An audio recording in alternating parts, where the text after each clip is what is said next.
I have a press freedom follow-up on the president's democracy remarks, and then I'd like to ask you about fentanyl in China. On press freedom, the journalist Matt Taibbi this week said that the IRS visited his home on the same day as he testified to a House Select Subcommittee on the alleged weaponization of government.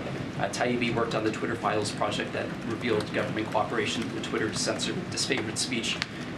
President Biden said just now at the pro-democracy gathering that we should have, quote, be better protecting activists and journalists from cyber threats, harassment, and abuse. There have, of course, been domestic issues with the U.S. treatment of journalists, as a colleague in our sixth row could attest. But I was wondering if you could respond to this Taibbi visit by the IRS and say whether this is part of a campaign to harass or intimidate him related to his journalism. I'm afraid I'm going to have to refer you to the IRS. Regarding China and fentanyl, Congressman Mike Garcia today called for the U.S. to, quote, put a finger on the chest of China to address the root of the crisis. President Biden talked about fentanyl in Canada recently. He didn't mention that it's coming mostly from China.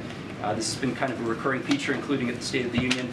President Biden often talks about wanting competition and not conflict with China, but with nearly 300,000 Americans dead over 5 years, many people, including Senator Cotton, former U.S. diplomats, and victims' families, have likened this to a modern-day opium war.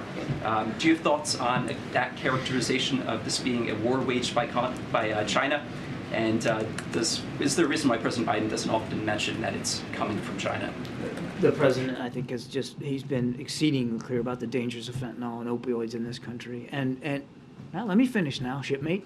He's been very, very clear about the challenges of fentanyl and opioid use here, and he's never backed away from wanting to find innovative solutions, cross-cutting, across the administration to deal with that.